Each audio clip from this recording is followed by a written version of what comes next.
सब कुछ गुरु जी तेरे हवाले,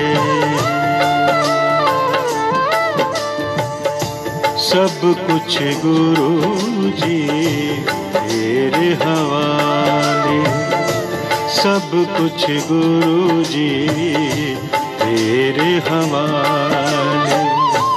तेरे सिवा हमें कौन संभाले, तेरे सिवा हमें कौन संभाले। सब कुछ गुरु जी तेरे हवाले, सब कुछ गुरु जी तेरे हवाले।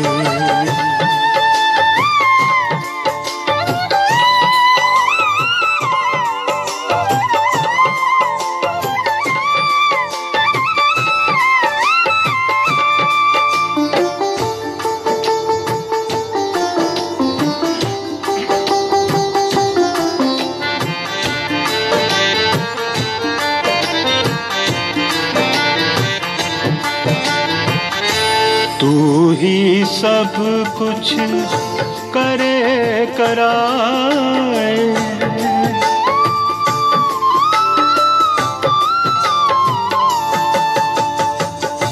तू ही सब कुछ करे कराए। रोते हूँ को पल में हंसाए, रोते हूँ को पल में हंसाए। बख्शो मुझे भी सुख के उजाले, बख्शो मुझे भी सुख के उजाले। तेरे सिवा हमें कौन संभाले, सब कुछ गुरु जी तेरे हवाले, सब कुछ गुरु जी तेरे हवाले।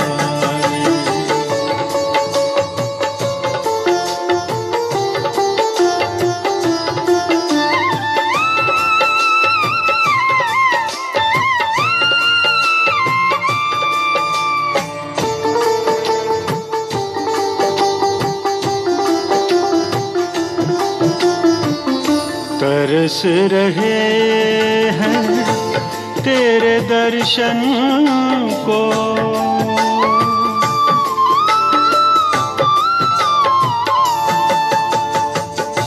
तरस रहे हैं तेरे दर्शन को।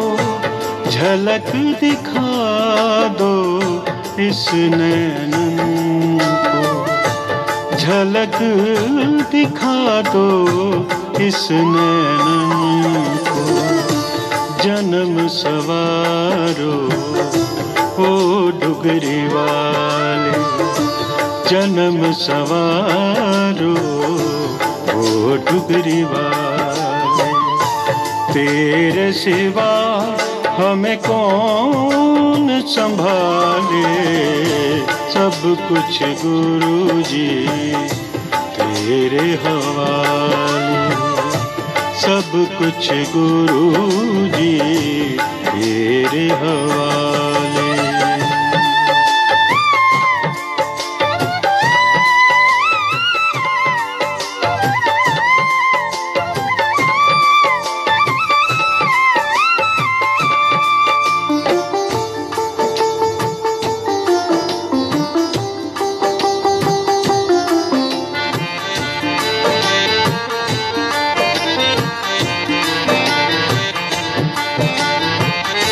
देखूं जिधर भी तू नजर आए,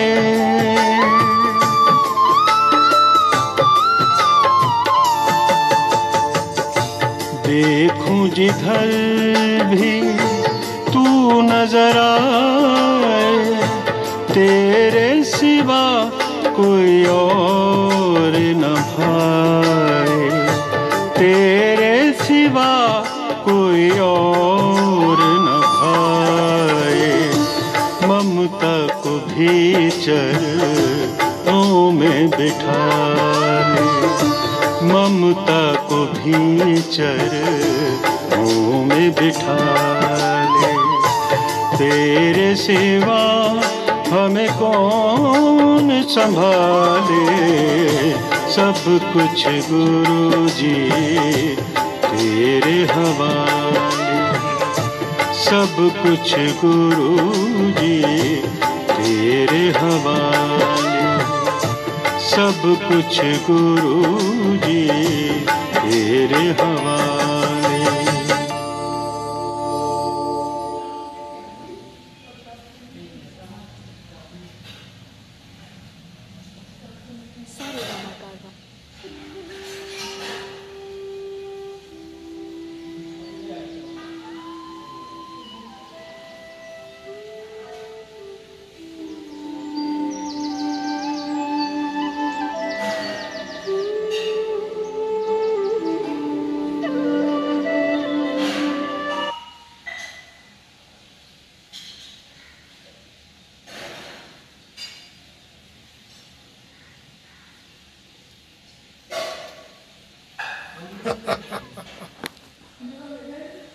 आदरणीय महानुभाव, आप सभी का आज रविवार 22 अगस्त पूर्णमासी रक्षाबंधन पर्व के दिन आप सभी का बहुत बहुत स्वागत। जीवन कैसे जिए में, आइए दुखभंजनी साहब का 16वां पद पढ़ते हैं और उसकी विवेचना करते हैं।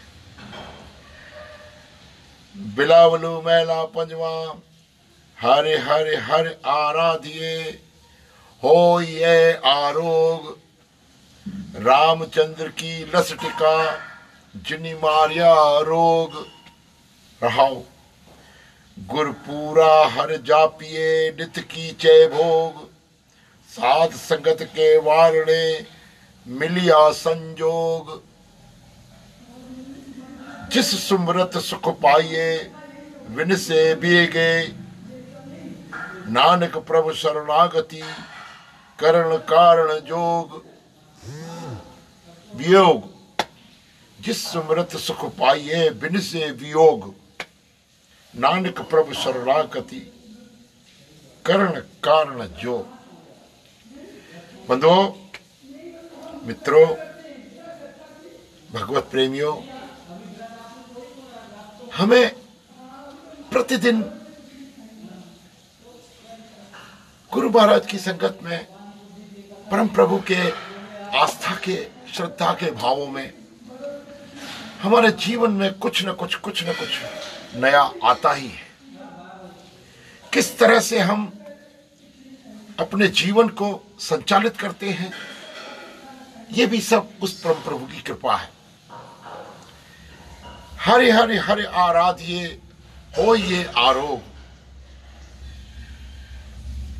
दुखभंजनी साहब में गुरु महाराज फरमाते हैं, हर समय हरि दी आराधना करन नाल आरोग्यता प्राप्त होती है। आरोग्य का मतलब है स्वास्थ्य, निरोगता। हर समय हरि दी आराधना यदि आप करते हैं तो आपको निश्चित ही देह, तन और मन स्वस्थ होकर आरोग्य की प्राप्ति होती है। रामचंद्र की लस्टिका, जिन मारिया रोग। ये सुमरन ही श्री रामचंद्र जी की सोटी है। सोटी मतलब लस्टिका, डंडा। ये एक ऐसा डंडा है, परम प्रभु का सुमरन, परम प्रभु का भजन कीर्तन आपको निश्चित ही सारे रोगों से, डंडा मार के रोगों को भगाता है। ऐसा इसका भाव है। अतः इस सिमरन ने हर एक सिमरन करने वाले दे अंदरों रोग दूर कर देते हैं। गुर पूरा हर जापिए, नित कीजे भोग। और पूरिया गुरा द्वारा रोजाना नाल जपण नाल आनंद प्राप्त होता है। सदगुरु जो पूर्ण गुरु हैं, उनके सानिध्य में, उनकी स्मृति में, उनके सुमरन में, उनके भजन में, उनके कीर्तन में निश्चित रूप से आपको आनंद ही आनंद प्राप्त होता है। साध संगत के वारणे मिलिया संजोग। लेकिन ये साध संगत और प्रभु दी सुमरन कराने वाले सदगुरुओं दे संता को मैं बलिहारी जाना हाँ।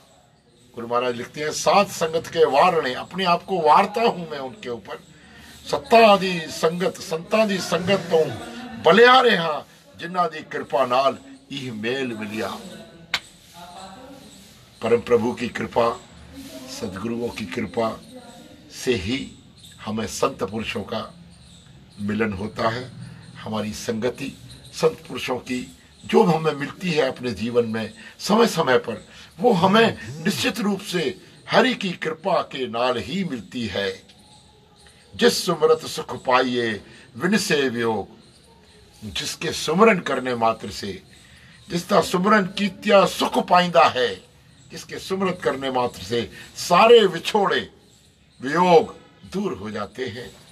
और नानक प्रभु शरणागति करण कारण जोग। गुरु नानक देव जी फरमाते हैं कि प्रभु की शरणागति, उस प्रभु की शरण पड़े रहना चाहिदा है जो भी व्यक्ति, जो जगत नादी रचना करने दाल समर्थ है। ऐसा परम प्रभु जिसने जगत की रचना की है, उसकी शरणागति जाने से ही आपके सारे दुख, रोग, संताप, त्रास सभी दूर हो जाते हैं। और ऐसी परम प्रभु की कृपा संतों के द्वारा ही हमको मिलती है, संतों की सत्संगति के द्वारा ही हमें मिलती है। ऐसा आज की दुखभंजनी साहब की भाव है। आइए आज के इस कार्यक्रम में हम जहां भी ऐसा महसूस करते हैं कि जीवन कैसे जिए, प्रतिदिन की ये जो हमारी दिनचर्या है, इसमें समय समय पर सत्ग्रंथ, गुरबाणियां हमें मार्गदर्शन करती हैं। और वैसे ही मार्गदर्शन, मार्ग निर्देशन हम और आप संभवतः अपने जीवन में अनुभव करते हैं। ऐसे ही अनुभव कर करके मैं आप लोगों के साथ हर रविवार जीवन कैसे जिए में साझा होता हूँ, आप लोगों से रूबरू होता हूँ। मुझे बहुत आनंद आता है कि मैं आपके साथ ऐसी वार्ता करके मैं अपने को भी भाग्यशाली महसूस करता हूँ और मेरा जीवन भी इसमें बहुत ही परमेश्वर के प्रति आभारी होता है। मैं स्वयं भी आभारी होता हूँ। आप सभी को इस आभार प्रदर्शन के साथ एक बार नमस्कार करते हुए आगे की बातचीत करते हैं कि आज हमने अपने जीवन में आज की विवेचना के अनुसार देखा कि सत्संगत, सत्पुरुषों का मार्गदर्शन और सदैव ऐसा मार्गदर्शन जो हमें हमारे जीवन के अनुभवों से मिलता है, कारगर होता है, वो प्रभावशाली होता है। एक छोटी सी कहानी मुझे याद आ रही है जिसमें बुजुर्गों का अनुभव और सत्पुरुषों का अनुभव, नीति विज्ञान समझने वाले लोगों का अनुभव जीवन में बहुत काम करता है। ऐसा अनुभव के आधार पर आज एक छोटी सी कहानी मैं आपको बता रहा हूं। एक बार एक गिद्धों का समुदाय, गिद्धों का पूरा झुंड उड़ते उड़ते ऐसे स्थान पर पहुंच गया जहां पर निर्जन था, समुद्र का किनारा था, एक टापू था। उस टापू पे समुद्र, टापू कहते हैं ऐसा द्वीप जिसके चारों तरफ पानी हो, और उस टापू के समुद्र के किनारे पर काफी मछलियां और समुद्री जीव जो गिद्धों का भोजन होता है वो उनको मिलने के लिए दिखाई दिया। अरे यहां तो बड़ा आनंद है, बिना किसी प्रयास के, बिना किसी मशक्कत के, बिना किसी मेहनत के हमको खाने के लिए यहाँ बहुत ही पर्याप्त मात्रा में सामग्री दिखाई दे रही है। वो गिद्धों का पूरा झुंड वहां उस टापू पर उतर आया। बहुत ही आनंददायक और सभी प्रकार से जिसे हम कंफर्ट जोन कह सकते हैं, वो सारे के सारे गिद्ध वहां आकर एक बहुत ही आरामदायक स्थान पर, बहुत ही मनमोहक स्थान पर, और गिद्धों के अनुसार जो भी उनको भोजन सामग्री मिलने वाली थी वो वहां उनको मिलने लगी और वो बहुत ही आनंद में अपना जीवन व्यतीत करने लगे। कुछ दिन बीते, वो वहां आनंद में विचरते थे। पर्याप्त भोजन था, किसी भी प्रकार की कोई कमी नहीं थी। इस प्रकार से आरामदायक जीवन जीते जीते उनको काफी समय गुजर गया। उनमें से एक वृद्ध गिद्ध था, बूढ़ा गिद्ध। उसने कुछ ऐसा महसूस किया कि इस जगह पे, जहां पर बिना किसी मेहनत और मशक्कत के इन लोगों को, हम गिद्ध समुदाय को, हम गिद्ध पूरे को, गिद्धों को भोजन मिल रहा है, ये बहुत आराम में आ गए हैं और इतने आराम में आ गए हैं कि ये धीरे धीरे करके अपना उड़ना भी भूल रहे हैं। देखिए, मेरा ये उदाहरण का दृष्टांत है। ये कहानी बहुत ही मुझे अच्छी लगी, तो मैंने कहा कि मैं आप लोगों के साथ शेयर कर लूं। मुझे बहुत आनंद आता है इस बात में कि मैं अपने अनुभवों को आपके साथ शेयर करता हूं। ये एक मेरे जीवन की, मैं तो कहूंगा कि अपनी रीति है, जीवन जीने की तरकीब है कि मैं परम प्रभु के प्रति आश्वस्त और आस्थावान होकर सद्गुरुओं के बताए हुए मार्ग निर्देशन पर अपने आप को ढालने का प्रयास करता हूं। और उसमें समय समय पर हमें कई प्रकार के मार्गदर्शन होते हैं। आवश्यकता है तो मित्रों, केवल होश में और अधिक चौकन्ने रहकर चेतना में जीवन जीते हुए इस बात के लिए कि मुझे कहां कहां, कैसा कैसा, क्या क्या सीखना है और क्या क्या अनुभव करना है मेरे जीवन में। प्रतिदिन नई नई बातें, ऐसी ऐसी बातें जो जीवन हमें सिखाता है, उसके आधार पर मैं उन सभी घटनाक्रम से अपने जीवन व्यतीत होने के नित्य प्रतिदिन, दिन ब दिन, पल दर पल, मैं सभी चीजों को महसूस करके आप लोगों के समक्ष अपने अनुभव को बयान करता हूं। अब जैसे छोटी सी बात है, पिछले दिनों स्वतंत्रता दिवस पर हम दिल्ली में थे। झूलेलाल मंदिर जी का, बड़े मंदिर अशोक विहार में ज्योति संगम का कार्यक्रम था। मेरा वहां जाना हुआ। मैंने वहां से भी बहुत कुछ सीखा, वहां से ऐसा सेवा भाव सीखा। वहां पर हमारे झूलेलाल मंदिर जी के जो भी व्यवस्थापक थे, जो भी कार्यक्रम करने वाले, 40 दिन का कार्यक्रम रहता है वहाँ झूलेलाल जी की ज्योति, इसको चालिया बोलते हैं हम लोग, झूलेलाल जी का चालिया, वो बड़े धूमधाम से मनाते हैं दिल्ली में।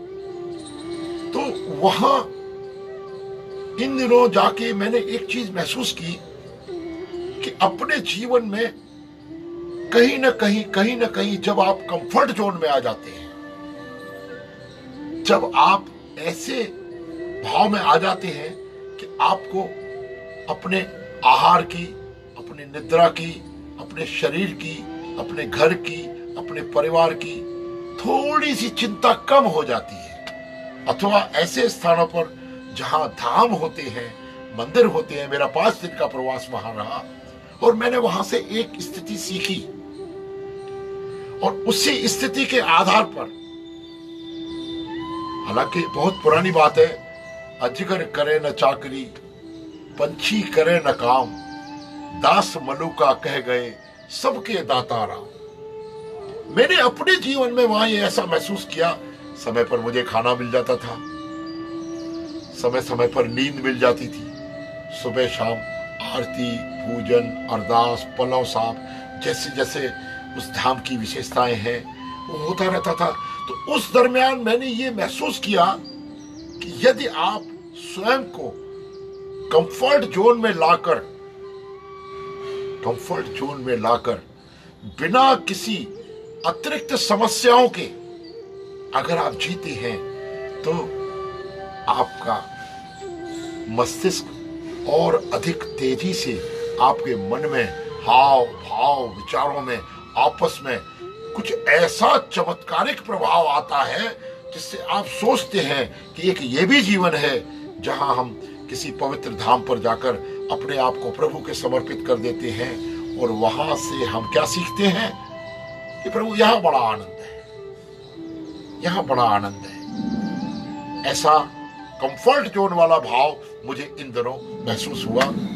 देखिए, इन कंफर्ट जोन में आने के बाद इस आरामदायक स्थिति में जीवन में कई एक ऐसे प्रकरण आते हैं जहां हम किन्हीं विशेष परिस्थितियों में जाकर वहां हम ऐसा महसूस करते हैं, अरे यहाँ तो कोई समस्या नहीं है, यहाँ बड़े आराम में है, यहाँ आनंद में है। ऐसी स्थिति में निसंदेह परमेश्वर के प्रति श्रद्धा, भाव, आस्था, पूजन, आराधन तो आता ही है, साथ ही साथ एक ऐसा भाव भी आता है जो हमें हमारे जीवन को सीखने के लिए मजबूर करता है। आइए मेरी बात आगे चलती है। मैं वहां से सीख कर आया, मुझे कुछ ऐसा महसूस हुआ कि ये जीवन जो है निसंदेह परमेश्वर की पूजा में, अर्चना में, परमेश्वर के प्रति समर्पित भाव में निसंदेह चढ़ा देना चाहिए। लेकिन आपके जीवन के जो व्यवहार हैं उनको भी आपको भूलना नहीं चाहिए। आपके परिवार के प्रति, समाज के प्रति, व्यवहार के प्रति, आपके व्यवसायों के प्रति जो भी आपके कर्तव्य हैं उनको आप करते हुए, उस कंफर्ट जोन का आभास करते हुए आप प्रभु के प्रति समर्पित होएं। तो ये एक प्रकरण मैंने अपने जीवन में दर्ज किया। मुझे बहुत अच्छा लगा। इन 5 दिनों के दरमियान मैं श्री झूलेलाल धाम बड़े मंदिर अशोक विहार में रहा और मैंने वहां से काफी कुछ सीखा। तरह तरह की आपाधापी, तरह तरह की समस्याएं शहरों में, गांवों में, हर जगह, खासतौर से दिल्ली में ऐसे कई एक परिवार हैं जिनमें तरह तरह की समस्याएं विकराल रूप से फैली हुई थी। लेकिन वहां पर जिस जगह पर हम लोग वहां थे झूलेलाल मंदिर में, वहां हमको ऐसा एक सुकून का भाव नजर आया कि हम परमेश्वर के चरणों में अपेक्षाकृत अधिक निश्चिंत और प्रभु के प्रति समर्पित होके, आस्थावान होके अपने जीवन को अच्छे अच्छे मार्गदर्शनों में शरीक कर सकते हैं। ऐसा मेरा भाव इन 4-5 दिनों में वहां रहा, मैंने आपके साथ शेयर किया। आइए उस कंफर्ट जोन की बात करते हैं जहां वो गिद्ध उस टापू पर रहने लगे और धीरे धीरे धीरे धीरे करके वो इतने आरामग्रस्त हो गए, इतने आरामी हो गए, आराम तलब हो गए, कहना चाहिए थोड़े से आलसी भी हो गए कि उन्होंने जो उनके अपने उद्यम थे वो धीरे धीरे धीरे धीरे उनकी प्रकृति की प्रक्रियाओं से निकलने लगे। यानी यहां तक कि कहा जाए कि वो धीरे धीरे करके उड़ना भी भूल गए। गिद्ध ऐसी प्रजाति होती है पक्षियों की जिसमें बहुत ऊंची उड़ान तक गिद्ध जाता है। ऐसा बताते हैं योजनों अंतर से वो गिद्ध अपने भोजन पर दृष्टि रखता है और एक ऐसी प्रवृत्ति है गिद्ध की कि दूर से वो किसी भी अपने भोजन को, आहार को देख लेता है और आके तुरंत उसको झपटा मार के फिर वही उस भोजन को प्राप्त करके चला जाता है। तो गिद्ध की एक प्रवृत्ति है, उसका ये प्रकृति है कि उसका जीवन उड़ान पर ही आधारित है। उड़ान, उसकी जैसी उड़ान प्रकृति हमें सिखाती है कि प्रकृति के भिन्न भिन्न प्रकार के जीवों से, जंतुओं से हम लोग कुछ ना कुछ सीखते रहे, हम लोग कुछ ना कुछ सीखे। पिछली बारी मैंने एक उदाहरण दिया था कि हम गिलहरी से भी कुछ सीखते हैं, हम कोयल से भी कुछ सीखते हैं, हम चींटी से भी कुछ सीखते हैं, इत्यादि इत्यादि। तो गिद्ध से भी एक प्रवृत्ति है ऐसी कि गिद्ध का जीवन केवल और केवल उड़ान पर आधारित रहता है, और वो अगर उड़ान में उसको कुछ व्यवधान आता है तो समझ लो बोलो राम सीता। ऐसे ही मनुष्य की प्रवृत्तियां हैं। हमारे अंदर कई एक प्रवृत्तियां ऐसी हैं जो परमेश्वर ने हमारे जीवन के साथ, हमारे व्यवहार में, हमारी प्रकृति में दर्ज कर दी गई है। और वो वृत्तियां, वो प्रवृत्तियां, वो प्रकृतियां ऐसी होती हैं कि उसको न भूलने के लिए समय समय पर वेदों में, शास्त्रों में इंसान को मार्गदर्शन किया है कि हे इंसान, तेरा ये कर्तव्य है, तेरी ये प्रवृत्ति होनी चाहिए, तेरी ये प्रकृति होनी चाहिए, ये व्यवहार होना चाहिए, इत्यादि इत्यादि। तो प्रवृत्ति और प्रकृति पर बात आती है कि वो गिद्ध जो थे वो धीरे धीरे करके उस टापू पर रहते रहते रहते रहते अपनी उड़ने की प्रवृत्तियों को भूलने लगे। तो उस जो बूढ़ा गिद्ध था उसने ये कहा कि भाई देखो, इस टापू पर हमें ऐसा आभास हो रहा है कि हमें ज्यादा दिन अब नहीं रहना चाहिए। चलिए वापस उसी जंगल में चलते हैं जहां हम पहले रहते थे। गाय बजाए उन्होंने एक सभा कर डाली। गिद्धों की सभा हो रही थी, इसमें जो युवा गिद्ध थे जिनको खाने पीने के लिए पर्याप्त मात्रा में भोजन मिल रहा था, कोई चाकरी नहीं करनी पड़ रही थी, कोई मेहनत नहीं, मशक्कत नहीं करनी पड़ रही थी। खास तौर से उनके बीचों में जब उससे वृद्ध गिद्ध ने ये मंत्रणा दी कि भाई देखो, मुझे ऐसा अच्छा नहीं लग रहा कि हम लोग इस टापू पर इतने आरामग्रस्त हो गए हैं, इतने कंफर्ट जोन में चले गए हैं कि हम अपनी प्रवृत्तियों को, अपनी वृत्तियों को, अपनी प्रकृतियों को भी भूल गए हैं। मुझे यहाँ पर कुछ ऐसी आशंका लग रही है जो हमें अनिष्ट के लिए संकेत करती है। लेकिन उस बूढ़े गिद्ध की बात को किसी ने सुना नहीं।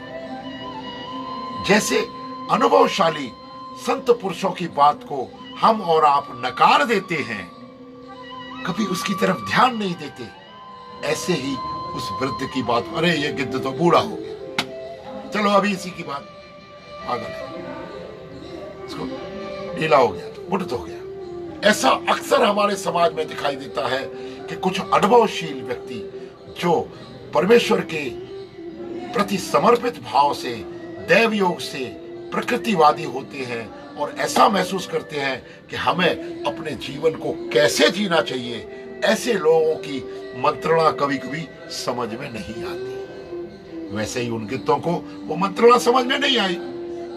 उन्हें कहा नहीं, उन्होंने अनसुनी कर दी। लिहाजा परिणाम ये हुआ कि वो गिद्ध वहां से अपना सभी को छोड़कर, अकेला गिद्ध वहां से पलायन कर गया और वो वहीं चला गया जहां वो रहता था। देखिए कहानी आगे बढ़ती है थोड़ी सी। एक दिन, काफी समय हो गया इस बात को, अचानक उसको ख्याल आया उस बूढ़े गिद्ध को कि चलो मैं उनकी खैर खबर ले आऊं। तो वापस वो उड़ता उड़ता उड़ता उड़ता उसी टापू पर आता है और वहां देखता है, उसका नजारा देखकर वो बहुत दुखी हुआ और अपने आप को ये महसूस करने लगा कि काश इन लोगों ने मेरी बात मान ली होती। दोस्तों समझ रहे हैं वहां का नजारा क्या था? वहां का नजारा ये था कि कहीं गिद्धों की लाशें तड़प रही हैं, कहीं गिद्ध घायल रूप से पड़े हुए हैं, कई एक गिद्धों के शव पड़े हुए हैं। वहां पर बहुत ही मारी मारी फैली हुई है। अचानक एक या दो गिद्ध जो ठीक थे, स्वस्थ थे, उनसे उन्होंने पूछा, भाई ये तुम्हारी हालत कैसी हो गई? समझ नहीं आया। तो उन्होंने बताया कि पता नहीं कहीं से तुम्हारे जाने के बाद एक बेड़ा कहीं से ऐसा आया जिस पर चीते भरे हुए थे, हिंसक जानवर भरे हुए थे, जो उन्होंने अपनी जगह से, जहां उन्होंने आतंक मचा रखा था, चीतों इत्यादियों ने, लोमड़ों ने, चीतों ने इत्यादि बड़े बड़े हिंसक जानवरों ने आतंक मचा रखा था, वहां पर कोई उनको एक बेड़ा भर के उस टापू पर, उनको निर्जन टापू पर छोड़ गया। लेकिन जब वो उस निर्जन टापू पर उनको छोड़ गया तो हम लोग तो उड़ना करीब करीब भूल चुके थे। उन्होंने उस वयोवृद्ध गिद्ध को नमस्कार किया, प्रणाम किया कि काश हे गिद्धराज, हम आपकी बात मान लिए होते तो हमारा ये हाशर न होता। वो युवा वर्ग में कुछ एक जो शेष बचे थे वो आके ऐसा महसूस करने लगे कि हमने यदि इस वृद्ध गिद्ध की बात उस समय मानी होती तो हमारा ये हाल न हो। मित्रों, भाइयों, बहनों, इस कथा का सार क्या है? आप लोग बहुत ही बुद्धिजीवी हैं, मुझे बड़ी प्रसन्नता होती है। इस कथा का सार ये है कि जिस जीवन में समस्याएं, मेहनत, मशक्कत अथवा इंसान के उचित व्यवहार यदि वो व्यक्ति नहीं करता और कंफर्ट जोन में आके अपने जीवन को आलसी, प्रमाद युक्त और आनंदमय जीवन महसूस करने के लिए अपने आप को बाध्य कर लेता है, उसका हाल उन गिद्धों की तरह से होता है जिन्होंने उस टापू पर रहकर अपना उड़ना भी भूल गए थे। वो गिद्ध अपना उड़ना भी भूल गए थे। वो गिद्ध अपनी प्रवृत्तियों से बिल्कुल कहना चाहिए कि निष्प्रभाव हो चुके थे। उनकी जो प्रवृत्तियां ऐसे ही, कथा का सार ये कहता है, यदि मनुष्य अपनी प्रवृत्तियों से, अपनी वृत्तियों से, प्रकृतियों से यदि उसको भूल कर केवल और केवल आलस्य के वशीभूत होकर और बिना किसी मेहनत के भोजन, आहार अथवा अन्य साधन संसाधनों में लीन हो जाता है, उलझ जाता है, पकड़ जाता है, उसका जीवन श्रेयस्कर नहीं है। उसके जीवन में इसी तरह के बलबले, जलजले आते हैं जो उसके जीवन के लिए बहुत ही घातक होते हैं और प्राण लेवा होते हैं। मित्रों, भाइयों, बहनों, मैं फिर आपसे एक निवेदन करता हूं, खास तौर से युवा वर्ग, कि ये हमारी समाज में आज जो युवा पीढ़ी जिस तरह से भी अपना जीवन यापन कर रही है, उनके लिए एक विशेष संदेश आज की कहानी से, कि देखिए, हम आराम में भले ही रहें, लेकिन मनुष्योचित जितनी भी प्रवृत्तियां हैं, प्रकृतियां हैं, उनको न त्यागें, उनको न ढीला करें, उनको न छोड़ें। उदाहरण के तौर पर मनुष्योचित प्रवृत्तियां ऐसी हैं कि इंसान को आहार, निद्रा, भय इत्यादि, ये सारी चीजें पशुओं में भी होती हैं। मैं अक्सर ये बात कहता हूं, आहार, निद्रा, भय मैथुनम च सामान्य एतत् पशु भी नराणाम। पशुओं में आहार, नींद, भय इत्यादि ये सभी चीजें होती हैं, लेकिन मनुष्य में और पशु पक्षियों में कितना अंतर है, ये आप थोड़ा सा इस बिंदु को विचार करके देखें कि ऐसी क्या चीज है जो पशुओं को मनुष्यों से अलग करती है या मनुष्यों को पशुओं के व्यवहारों से अलग करती है।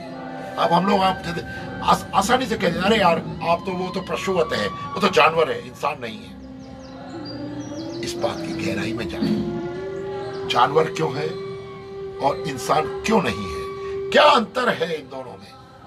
तो शास्त्र ही इस बात का जवाब देता है, ये शाम न विद्या न तपो न दानम, ज्ञानम न शीलम न गुणो न धर्मे, ते वर्ते लोके भुवि भार भूता मनुष्य रूपेण मृगाश्चरन्ति। जिनके पास न विद्या है, न तप है, न दान है, न ज्ञान विवेक है, या ज्ञान से मतलब है विवेक ज्ञान, क्योंकि पशु पक्षियों में ज्ञान तो होते हैं, सभी प्रकार के ज्ञान उनमें विद्यमान है, परंतु विवेक ज्ञान केवल और केवल मनुष्य योनि में ही है। इसलिए मित्रों, भाइयों, बहनों, अपनी प्रवृत्तियों को, अपनी मनुष्य होने की स्वभाव को, अपनी प्रकृति को आइए हम ऐसे जिए कि हमारी इन प्रवृत्तियों को, प्रकृतियों को परमेश्वर के सानिध्य में रहकर हम इनको जागृत करें। हम चेतनावश होकर, हम मदहोश होकर न जिए, आरामी होकर न जिए, आलसी होकर न जिए, प्रमाद में होकर न जिए, गर्व अथवा घमंड में न जिए, भौतिक संसाधनों के वशीभूत होकर न जिए। हमें अपनी निजता, अपना व्यक्तित्व पूजनमय, आस्थामय, श्रद्धामय, दयामय, परोपकार से विभूषित ऐसे गुणों से अपने आप को जोड़े रखना चाहिए जिससे हमारा जीवन सफल हो, इत्यादि इत्यादि। आज का कार्यक्रम बहुत ही अच्छा रहा। काफी लोग मुझे सुन रहे हैं, काफी लोग मेरे साथ जुड़े हुए हैं। गोपीचंद सचदेवा जी निरंतर मुझे देखते हैं, बहुत अधिक उनका आभार। विजय कुमार मुल्तानी जी वो भी देख रहे हैं, धनराज रायचंदानी जी, माधवी भीमवानी उज्जैन से, मुकेश मोटवाणी, के.एल. चावला वाचिंग ग्वालियर से, मनोहर तनवानी, रामचंद खतनानी, सुनीता सचदेव इज वाचिंग। बहुत बहुत धन्यवाद आप सभी का। मधु माखीजा, बाबा भाई जी यानी कि मोती भाई, ये